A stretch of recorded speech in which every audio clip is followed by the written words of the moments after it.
Tips for teaching. Pedagogy for successful learning outcomes. Pedagogy refers to the curriculum, the use of materials, and teaching methods used in the classroom to support learning.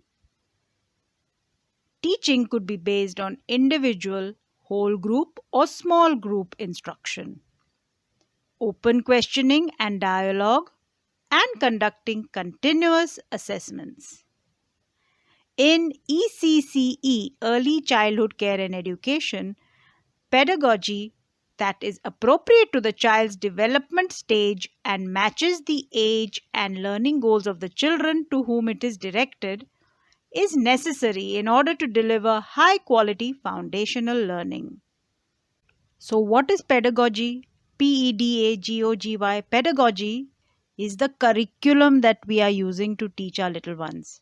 Now, to implement the curriculum, we will be using some materials and some teaching methods in the classroom to support the learning. So, pedagogy refers to the curriculum, the use of the materials and teaching methods used in the classroom to support learning. So, the curriculum, the materials, and the methods we use to teach our little ones is called our pedagogy. Remember, in early childhood care and education, pedagogy that is appropriate to the child's development stage and matches the age and learning goals of the children is very, very important to deliver high quality foundational learning. Another keyword in all of this is learning goals. Imagine a 6-month-old baby. Can we have the learning goal for the 6-month-old baby to be can run 10 meters at a stretch? Even if we have the curriculum to implement this learning goal of running 10 meters at a stretch, even if we use the proper materials and the proper teaching methods, is it age appropriate for the 6-month-old child? So remember, when you have your learning goal, it has to match the age and stage of the child, and the stage of development of the child. Let's recap. Pedagogy refers to the curriculum, the use of materials, and teaching methods used in the classroom to support learning. Teaching could be based on individual, whole group, or small group instruction, open questioning and dialogue, and conducting continuous assessments. In ECCE, pedagogy that is appropriate to the child's development stage and matches the age and stage and learning goals of the children to whom it is directed is necessary in order to deliver high quality foundational learning. That is why pre-writing skills, pre-reading skills, pre-numeracy skills are so very important. Yes, reading, writing, arithmetic are important learning goals, but only after the child has crossed that age and stage at which the child has to first acquire the pre-reading, pre-writing, and pre-number skills. Play, an important language and socio-emotional development tool. Research shows that children who are allowed more playtime in their curriculum develop greater language skills than non players, better social skills, more empathy, more imagination, and more of the subtle capacity to know what others mean. That is communication skills. Empathy is feeling the same emotion that another is feeling. Play also gives them opportunities to develop physical competence and enjoyment of the outdoors, understand and make sense of their world. Play helps children to derive the benefits of 1. Integration of maths, literacy, and science. 2. Development of gross and fine motor skills. 3. Active hands on involvement. 4. Meaningful experiences. 5. The development of self regulation or executive function in socio-dramatic play leads to higher achievement. Yes, The development of self regulation or executive function in socio dramatic play leads to higher achievement. The different types of play that children normally engage in are as follows: 1. Physical play or explorative play, 2. Object play or constructive play, 3. Pretend play or dramatic play, 4. Games with rules. The different types of play that children normally engage in are: 1. Physical or explorative play, 2. Object or constructive play, 3. Pretend or dramatic play, 4. Games with rules. Exploratory play. Exploratory play is one of the earliest forms of play. This type of play is physical, as babies use their whole bodies to explore and discover their new environment. They try to actively discover materials and the environment. The play involves arranging, sorting, comparing, and transforming items in the environment. By experimenting, children enhance their learning skills. The following are some activities for exploratory play. 1. Mixing paints to make new colors. While mixing primary colors, secondary colors emerge. 2. Stringing beads. 3. Sensory play with jelly, slime. 4. Lining up toys and dolls. 5. Puzzles. 6. Running fingers through sand and water. Constructive play. Children use objects or materials to create a representation of something. Symbolic thinking and elements of pretend. Symbolic thinking and elements of pretend provide a good outlet for emotional energy. The following are some activities for constructive play: 1. Building with blocks. 2. Building sandcastles. 3. Paper folding, that is origami. Dear teacher, let us pledge to always save paper and to make the best use possible even of paper that has already been used or paper that is unused. Let's think origami when we have any extra paper with us. Dramatic play. This is an essential part of ECCE, Early Childhood Care and Education. It is a space where children can express themselves, act out situations that are familiar to them, and allow their imagination to take over. In this type of play, children are assigned roles and then act them out. In doing so, children solve problems, work through conflicts, socialize, gain realistic experience, and make sense of their environment. Dramatic play promotes speaking and listening skills. The following are some of the activities for dramatic play. 1. Setting up a scene like a kitchen or a grocery store, restaurants. 2. Playing different roles: parent, teacher child, doctor patient, driver conductor, and so on. 3. Using puppets or dolls to tell a story and or rhyme. 4. Playing with toys such as transportation toys, animal toys, etc. 5. Role playing. Children mimic the behavior and verbal expression of someone or something they are pretending to be. Family play. Family is the institution for the socialization of children. Family can generally be categorized into nuclear and joint family. Times have changed. It is more acceptable that both mother and father earn money and also spend enough time with children. The more they communicate with children, the wiser the children. The more the parents communicate with the children, the wiser the children. Children grow along with parents' guidance and learn valuable life lessons. Dear teacher, pause for a moment and thank God for the gift of your own parents and grandparents, with whose guidance you have learned valuable life lessons. Children grow along with their parents' guidance and learn valuable life lessons. For example, if a child asks his or her grandparent about their favorite food, color, etc., the intimacy, love, and bonding between each other develops. Children are taught to value and respect others and their feelings at that tender age itself.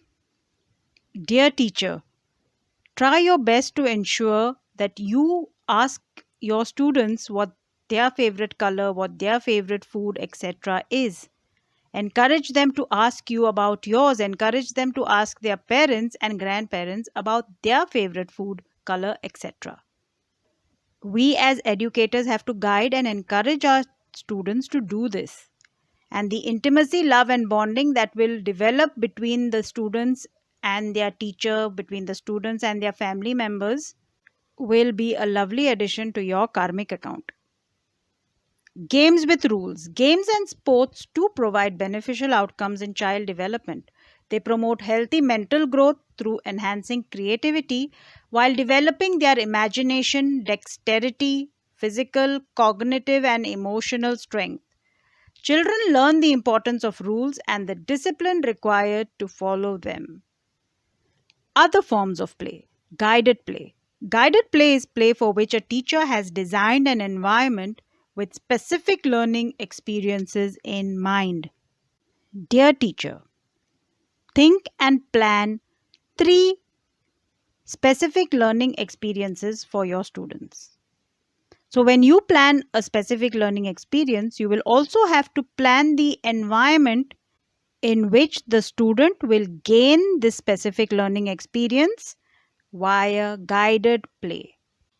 Write these 3 specific learning experiences and the guided play environment planned in the comment section. Free play. Free play is play in which children are encouraged to explore and follow their own interests within a safe and appropriate environment. Remember, dear teacher, free play is very, very important. It is as important as structured and guided play.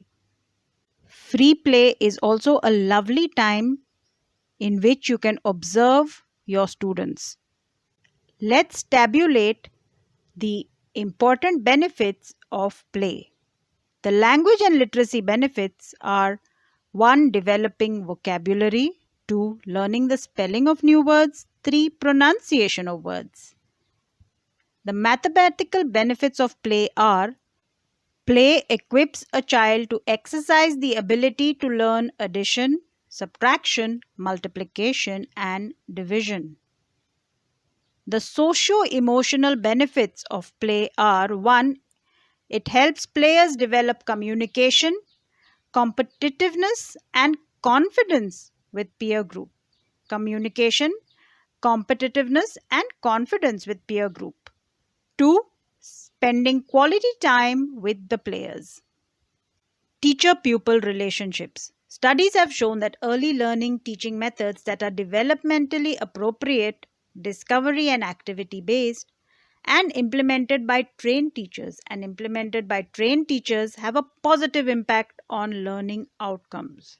So, our early learning teaching methods should be: 1. Developmentally appropriate. Developmentally appropriate. 2. Discovery and activity based. Discovery and activity based. And 3. Implemented by trained teachers Remember, only if the early learning teaching method is: 1. Developmentally appropriate, 2. Discovery and activity based, and 3. Implemented by trained teachers will it have a positive impact on the learning outcomes.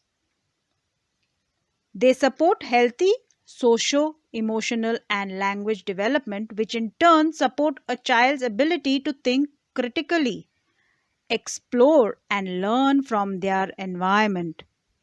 Every child already has the ability to think critically, to explore, and to learn from their environment. We as early educators have to use the appropriate early learning teaching methods to support this ability of the child to think critically, to explore, and to learn from their environment. That is why, dear teacher, you are so important, because the onus of preparing the environment of the child to achieve specific learning outcomes is your responsibility. Whatever we do unto our little children, we do unto God. Pupil teacher ratio. A lower pupil teacher ratio (PTR) is proven to be strongly associated with better learning outcomes. Lower pupil teacher ratio means few students per teacher. Teachers with a lower and more manageable number of pupils have a greater ability to give individual attention to the social, emotional, and early skill development of their learners. Physical space and enabling environment. The delivery of highly effective ECCE, early childhood care and education practices, requires spaces that are safe and large enough to allow children to move easily around, access materials, socialize, and engage in play and other learning activities. Access to hand washing facilities is also important to promote health and safety of students and teachers. The activities in the lesson plans are only suggested ones. You may modify them to suit the needs of your students. Each activity suggested in a lesson plan is child centered, focusing on a child's interest and natural curiosity to learn. In a classroom, each child will have a certain distinct individuality. For example, one child may like to talk a lot and share his or her ideas. On the other hand, another child may not like to talk but may enjoy doing different activities. It is advisable to note and respect the individuality of each child. It is advisable to note and respect the individuality of each child. The effort put in by a child should always be appreciated and encouraged. Remember, the effort put in by a child should always be appreciated and encouraged. Praise the effort, not the outcome. Praise the effort, not the outcome. Why? Because the outcome may always not be as expected. Praise the effort, not the outcome. In the comments, please write down 3 phrases which you have used to praise the efforts of your students. Think about this, teacher. Have you praised the efforts of your student or the outcome of what your student has done?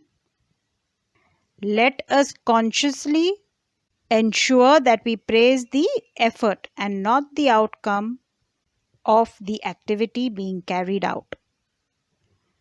In a classroom, a teacher is dealing with a heterogeneous group of children, all having different learning styles.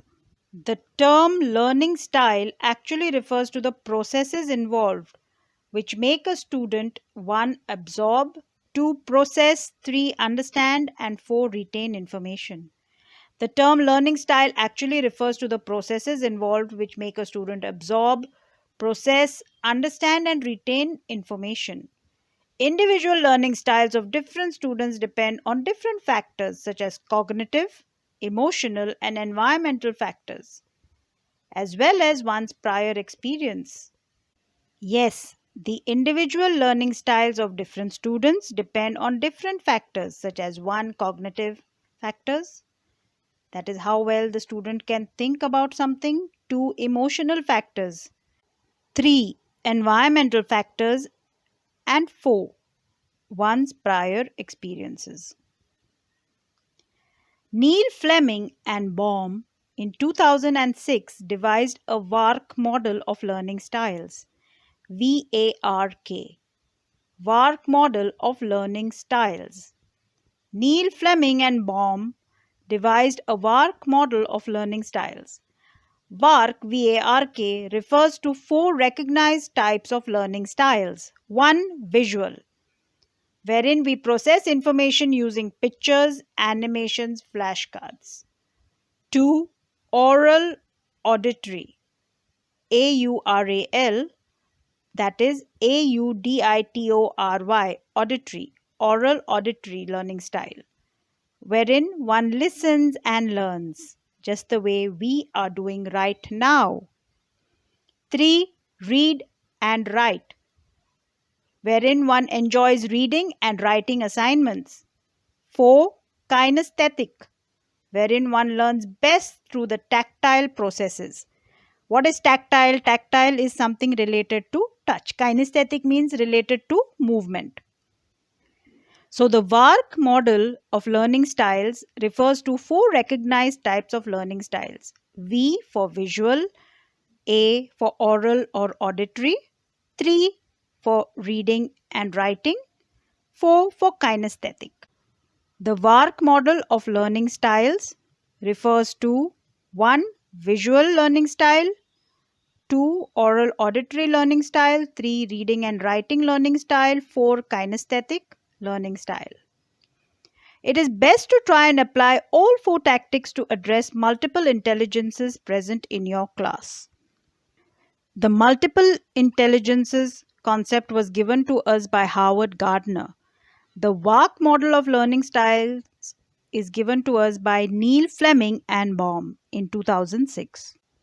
Dear teacher, do your best to try and apply all four tactics of the VARC model of learning styles, VARK, to address the multiple intelligences present in your class. It is advisable to decide what one is going to teach on a particular day and go through that lesson plan completely, well before the same is implemented in the classroom. It is good to make a note of the teaching aids that are required. Think, think, think. What more can I add? Considering the context of my students. Yes, dear teacher, read your lesson plan. Meditate on your lesson plan. Add more teaching aids to your lesson plan.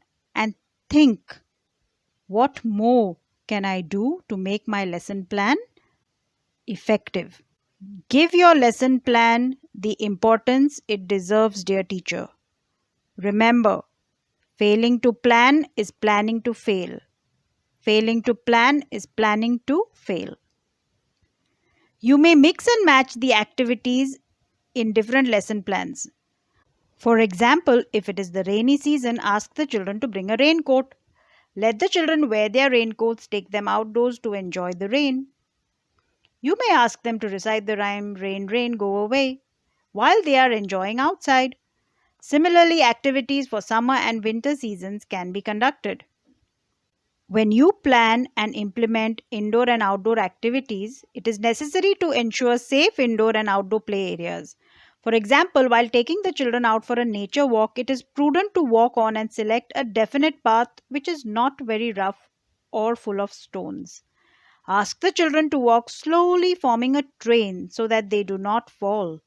Similarly, play activities involving running should be done on soft grassy areas. In today's day and age of overexposure to screen time and technology, dear teacher, please ensure that you plan nature walks for your students at least twice a week, if not every day. Inspiring your little ones to fall in love with nature is one of the greatest lifetime gifts that you will be giving your students. Many of the great inventions and discoveries that have helped our world owe their existence to the observation of nature. You may include variations of different games suggested in your lesson plans. For example, during the nature walk, you may ask each child to collect a fallen leaf. Once all have collected the leaves, you can ask each child to display her leaf to everyone. It is good to observe and note the games the children love to play and repeat them.